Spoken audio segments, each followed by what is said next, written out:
Grimble by Clement Freud. Wednesday. Wednesdays were Grimble's favourite days. When his parents were home, his father used to say, "You can't start anything on Fridays. There's no time left in which to finish it." But Wednesday is about right.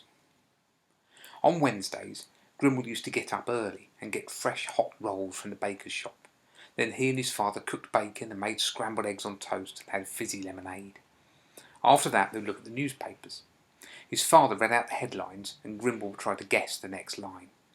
"Small war in Penguin Island," read his father. "One penguin slightly hurt," said Grimble. "Crystal Palace Football Club beats Leeds United," said father.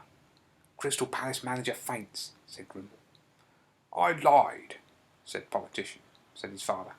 "That can't be a headline," said Grimble. "It's much too every day." After that, Grimble would go to school and his father would go back to bed. "Keeping myself for something important," he used to say. Once, when Grimble came back from school, his father was still in bed, fast asleep. Grimble decided it must be something very important for which he was keeping himself. As Grimble woke up on this Wednesday, he'd just begun to feel, "Oh good, it's Wednesday," when he remembered it was not so good, because his parents were still in Peru, and it would be no fun eating hot rolls on his own. Also, he did not know how to cook bacon. There were a few bottles of fizzy lemonade in the cupboard, but he only drank fizzy lemonade to please his father. Grimble very much preferred black coffee, without sugar. He got up and dressed and found the cake tin with money in it in the oven, took 2 coins and bought 2 white chocolate bars. He munched them on the way to school, making sure he did not arrive too early and get caught by Mrs. Smug. After he'd answered his name at roll call, he went into the classroom for geography. He liked geography very much, and was specially interested in it at the moment, because he thought he might learn something about Peru. But Mr. Tottenborough, the geography teacher, said, "Good morning, boys. Today I'm going to teach about Birmingham." And Grimble said, "Good morning, sir. Do you think you could teach us about Peru instead?" But Mr. Tottenborough said, "Quiet, boy. I never teach South American countries on Wednesdays. You should know that. Take 20 lines. 20 lines meant that Grimble had to write out, "Mr. Tottenborough never teaches South American countries on Wednesdays 20 times. He was then taught all about Birmingham for an hour and a half, multiplied things and divided other things for an hour and a half, ate sausages and mash and chocolate sponge for 45 minutes. In the afternoon they went to the swimming pool. The pool was new and belonged to some people called the council, who were always sending notes to Grimble's school, asking boys not to make so much noise, slop less water about, and try to remember other people who wanted to swim. Saturday was sports day, and Grimble's school had to choose teams for the different swimming events. Grimble was quite good at the under-11 butterfly stroke, but as they only wanted 6 boys in the final, and there were 7 under-11 butterfly strokers, they had a race to see who'd be the last and not swim on Saturday. The 7 boys got into the bath at the deep end. A man said, "Ready, steady, go!" And the boy next to Grimble, who was called Blatt, did a very deep butterfly stroke, came up with several mouths full of water, banged his head against the rail, and sank. As Grimble realised that there was now no point in using up a lot of energy and not coming last of 7 when there were only 6 swimmers, he swam very slowly and came last of 6. "The following boys will swim in the final on Saturday," shouted the swimming master, and he read out 5 names and Grimble's. When he got home that afternoon, he looked for a piece of paper and wrote out a telegram. "Grimble, Peru. Am in under-11 butterfly stroke final Saturday. Important you attend. Love, Grimble." As telegrams cost so much for every word sent, he looked at his message and decided that under-11 was not very important to the meaning and might as well be taken out. Then there were the words am and in. If he wrote butterfly stroke final Saturday, they would get the general idea. So he changed the piece of paper to Grimble, Peru. Butterfly stroke final Saturday. Love, Grimble. And took it to the post office with his tin of money, and they said, "You can have some extra words. The least you can pay for a telegram to Peru is 75p. So he took back the paper and wrote, "Please come back soon because I'm missing you a lot. Love, Grimble." Then he went back home to look up the next name on the list which his parents had left for him.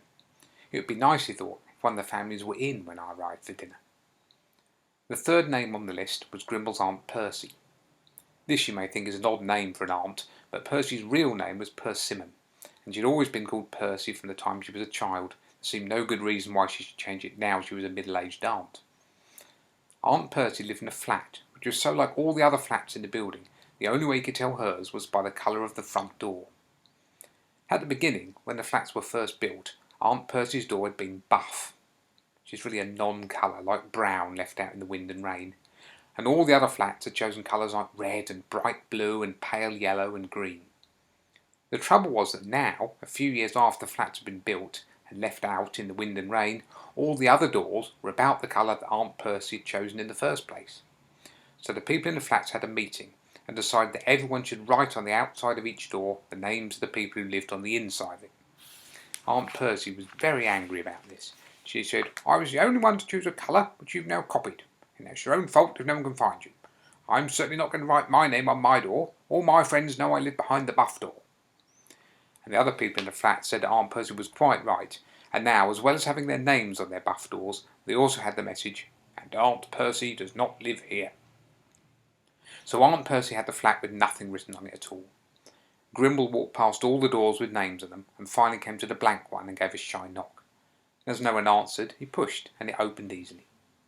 Of course, all the flats were alike, and the only way Grimble could be sure it was his aunt's flat was to go into the bedroom and see that the carpet and the curtains and the sheets were buff-coloured. He looked, and they were. What was more, on a buff-coloured pillowcase was pinned a note. "Welcome, Grimble. I've had to pop out for about a week for some fish for the cat. There are potatoes and a knife in the kitchen, also some quite acceptable milk which I got in 1972. P.S. 72 was a very good year for milk." In the kitchen, Grimble found the potatoes in a brown paper bag and propped the buff-coloured cookery book against them and started to read. The cookery book was written by a woman and was full of very boring womanish writing. "Hello, Grimble dear," it said on the first page. "I do hope you'll love this little cookery book which I wrote all by myself, especially with you in mind. If you're sitting comfortably with your little legs tucked under your little chair, I want you to read everything very carefully, and then you'll be able to make lovely potato things, won't you?" Grimble turned over the page and got to chapter 2. "Boiling potatoes," the boring woman had written. "It takes about 20 minutes, because potatoes are quite big, and it takes the dear boiling water all that time to magic the inside soft." Grimble did not actually snort, because he was too polite, but he gritted his teeth and picked up a potato. "Now, you dear little potato," he said, "if it takes 20 minutes to magic you soft in boiling water, why don't we—" And he whipped a knife out the door, cut the potato in half, and said, "Now, you dear little pot, and you dear little Ato, it will each only take 10 minutes. So he thought about it some more, and cut the half potato in half again, and said 5 minutes, and then in half again, and said 2.5 minutes, and then in half again, and said 1.25 minutes. He put some water onto the stove, and when it was boiling, he put in a piece of potato, timed it on the second hand of his watch, and after 1.25 minutes, he took out the potato, and it wasn't at all properly cooked. He decided to give the woman another chance. He turned to the middle of the cookery book and read a recipe for potato pancakes. "First of all, dear Grimble," he read, "terribly sorry about your boiled potatoes. Silly me. Do hope you should be luckier this time. You need a potato, some milk, some flour, a little fat, and egg." It was a jolly good potato pancake, even with the 1972 milk, and he sat down at the buff-coloured table and ate it up using a fork that had 4 prongs at one end and a pencil at the other. He thought this was a very good idea, so when he'd finished eating, he turned the fork round and did his homework. He'd been told to write a poem on women, so he wrote, "Women," by Grimble. "Men are easily the best people I know. Men are sensible and intelligent and good-looking.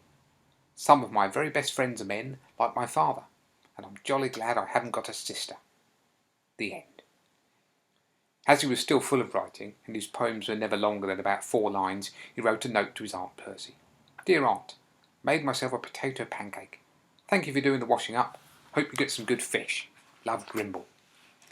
Then he went home to bed and dreamt about hot roast peanuts.